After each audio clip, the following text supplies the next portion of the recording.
Doctor, I want to go to just a basic question. You can give me the nuance. Just how bad are things right now in this country? It depends upon what state you're in, because what we've seen is kind of a two-track pandemic, the pandemic of the vaccinated and the pandemic of the unvaccinated. And the pandemic of the vaccinated is not really a thing. And what we've developed now is a regional threat from COVID-19, and it's not the same systemic threat that it was. So ICUs, for example, in the Northeast or Pittsburgh, where I work, are in a very different position than an ICU in Texas or an ICU in Mississippi. And that has to do with how many high-risk people have been vaccinated or have immunity from natural infection.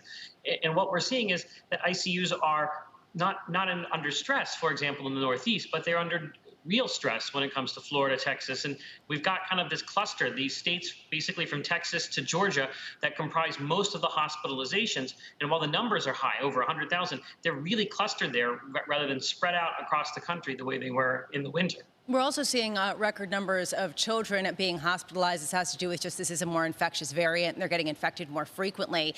What's the data on whether they are getting sicker from this variant? There's no evidence the Delta variant makes a child or anyone really more sick. There's some anecdotal information and that there may be increased hospitalization rates in adults, but that hasn't been replicated in every study. But for children, it's just, as you said, it's a fact that there's a more contagious variant out there. Children are back to their activities and they're getting infected. And the Delta variant will find you if you're unvaccinated. And it just so happens that children have lower vaccination rates, even among the children that are eligible to be vaccinated. And then those under 12 are ineligible to be vaccinated. We're talking about booster shots now, the U.S. recommending it. However, it has been delayed. There is a question whether this is actually a 3-shot vaccine, not necessarily 2 shots and a booster. What's your view? For the immunocompromised, it certainly is a 3-shot vaccine. For those that are healthy, I think this is something that we're all debating. We don't see strong clinical data that prompt the need for a 3rd dose at the 6-month or 8-month or on the September 20th interval. And that's why there's been pushback on the Biden administration's plan to do this, because there isn't data that's showing, yes, antibody levels decline, but that confers a risk that's intolerable or that can be ameliorated by getting a vaccine. To me, the threshold for a vaccine is seeing people who have breakthrough infections land them in the hospital. That's just not happening amongst healthy individuals. So that's why this isn't something that's a foregone conclusion. And the problems we have in the United States are not caused and won't be solved by 3rd doses. They'll be solved by 1st and 2nd doses.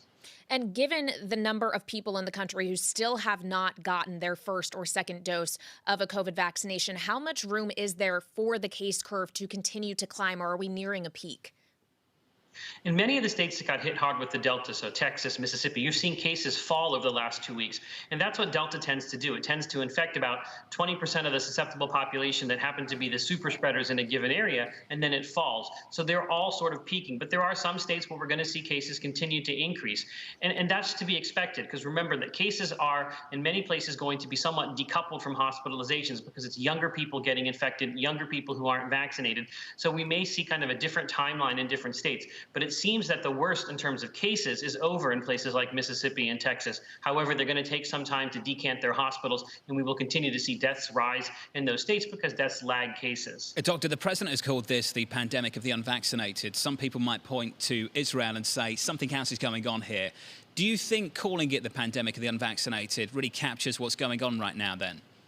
It exactly captures what's going on, because if you look at the states that have the lowest vaccination rates, that's where they're in the most trouble. It is unvaccinated people that are spreading it. The Israeli data is hard to sift through, and there's a lot of statistical paradoxes in a highly vaccinated country where older people tend to be vaccinated more than younger people. And when you kind of look through all of that data, and this is why the U.S. wants the raw data, the Israeli data tells you the same story, that vaccines are actually working. And remember, breakthrough infections that are mild, breakthrough infections that are like the common cold, often the result of aggressive testing, aren't that significant. They're not the way we kind of have an off-ramp of this pandemic, because if we're chasing mild illness in fully vaccinated individuals, there's no way to stop this pandemic, because we're going to be continuing to do that. The goal is really to defang this virus, make it unable to cause serious disease, hospitalization, and death, and that's what the vaccines are doing. And I think that our data here in the United States bear that out, and I think if you sift through the Israeli data, you will also see that when you really look at the statistics there and see exactly what's happening.